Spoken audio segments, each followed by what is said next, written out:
Hi, I'm Dr. Jason J. Campbell, and I want to thank you for taking the time to watch my videos. I'm continuing the analysis into Nietzsche's Will to Power. Specifically, I'm looking at section 9.4 of the notes. I'm on page 49. If you want to download the notes, just click the banner ad that will pop up. It'll take you to the notes, or click the link in the description field. It'll also take you to the notes. We're covering notes 278 to 283 in section 9.4. And with that, let's begin. This is Will to Power. And this is section 9.4. And it's notes 278 through 283. Alright, let's begin. Alright, so we're going to continue the discussion of the instinct of the herd.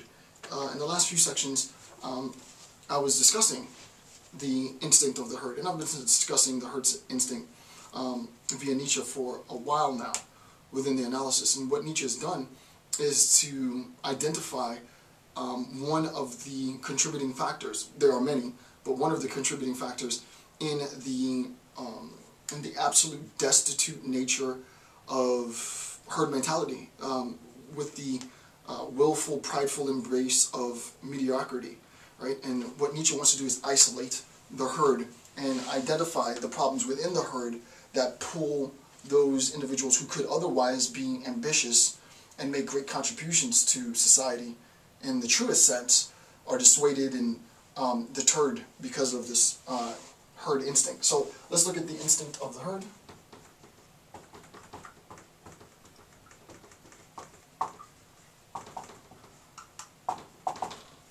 Okay, first quote, this is 279.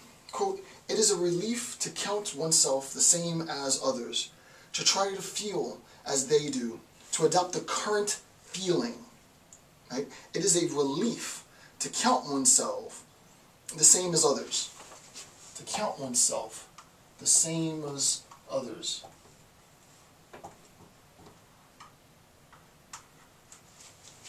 Right? Sameness, right?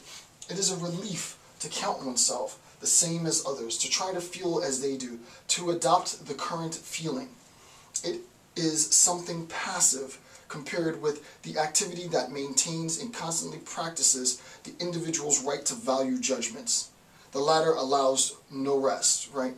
The instinct of the herd is this sameness, right? This generality between myself and the other, which we recognize as inherently paradoxical. I am not like the other. I am a distinct human being, right? Biologically speaking, but also more than just biologically speaking, as far as my creative abilities, my interests, my desires, those are different, right? But the whole idea of the instinct of the herd is to create a sameness within the collective, right? So that within the group, everybody looks like everybody else. Any individual man can stand for any other man. So in sort of introductory conceptual logic, you might say something like, Caius is a man. Well, yeah, Caius is a man. Caius is mortal. No. I forget how the argument goes. All men are mortal. Yeah, all men are mortal. Caius is a man. Therefore, Caius is mortal. Right? Caius can be a representative of any individual within that set. Logically speaking, that's fine, right? To say that all men are mortal, and here's an instantiation, a particular man, Caius, and Caius is a man, therefore Caius has to be mortal because he's a man. Okay, sure. That works logically. What ends up happening with respect to the idea of sameness, morally, what we're saying is that morally speaking, socially speaking, the herd, for the herd, within the herd, which is important, right? Sameness within the herd. Within the herd, no individual man stands above and beyond all other men. All men are, for all practical purposes, the same, right? And I think this is best exemplified.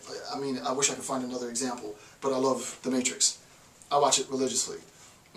In the second Matrix, where Agent Smith is fighting Neo on the basketball court, and it's just a horde of Agent Smiths coming in. That's the herd, right? You can't differentiate one Agent Smith from the other.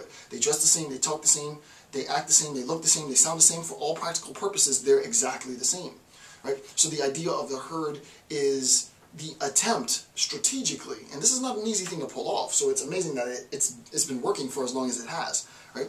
It is the attempt, and I'll give you a contemporary example just to really start a little slow. I don't want to go too fast in the beginning. The attempt is to, and it's not an easy thing to do, is to create an institution in which individual members within the community feel the pressure to be just like everybody else. So here's a contemporary example. In school, when I was going through like middle school, high school, back in the 90s, you would have, in the early 90s, you'd have like the grunge movement, right? So Nirvana came on the scene and everybody was grunge. And it's the state of Florida. It's really, really, really hot. And not just hot, it's hot and humid. So flannel is the last thing that you want to wear. You have people walking around wearing flannel, all of them, right, to identify with Nirvana and the grunge movement. And then, you know, the generation before me, you had the punk movement. And the generation after me, you have the emo movement, right? And everybody's wearing black and everybody's emo, right? But they've sold you the idea that, you know, in order to stand aside from the crowd, in order to step outside of mainstream, you have to, and I'm not knocking emos, right? But, you know, embrace the emo culture. But there is a sameness within the emo culture, right? Anytime you affiliate yourself socioculturally, pop culturally, conceptually, with regularity, with sameness, then people are going to say, well, I mean, for all practical purposes, any one of you can speak for, represent, present the concerns of the entire group, because it's impossible for me to differentiate any distinction within the group, right? And that obviously becomes, and he talks about this later, this obviously becomes the process of homogenizing, right? Group homogenization, to be technical, right? This is homogenization, H-O-M-O-G-E-N-I-Z-A, right? Homogenization. The process of homogenization is to create I'm not going to get into it now, but they're very, very difficult concepts that are implications of this attempt, right? This is not, this goes down a very dark road, right? The attempt to homogenize a group. It might be, one thing to homogenize a group locally. Imagine about, and especially if an individual's in a position of power, to actually try and geographically homogenize a group, what those consequences might be. It's too much to go off tangent and discuss that, but homogenization is a huge problem.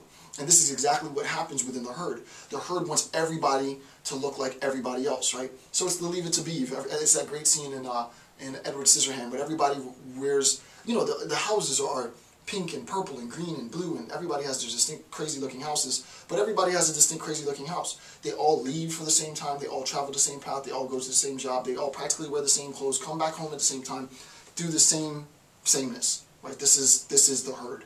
The herd is justified and strengthened by that sameness, right? So very, very important.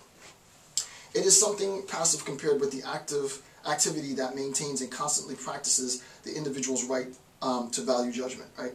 So I want to read note 280, and I'm going to go through it slowly. Hopefully I wrote it out correctly. If not, then I'll refer to the book. Here's the quote, and this is note 280. Very, very important. This instinct of the herd, right? The instinct of the herd considers the middle and the mean as the highest and the most valuable. Considers the middle and the mean as the highest and most valuable, right? So there's an exaltation, right? We exalt. A-V, right? We exalt the average. We exalt the average. The average, the middle, the mean is exalted, right? Sameness, the regularity with which an individual attains sameness, similarity, averageness, is exalted. Why? Why is it exalted? I'll pause for a second and let you think about that, right? Why would it be the case that the herd would exalt sameness? The point is, they exalt sameness because no one is performing more then they are required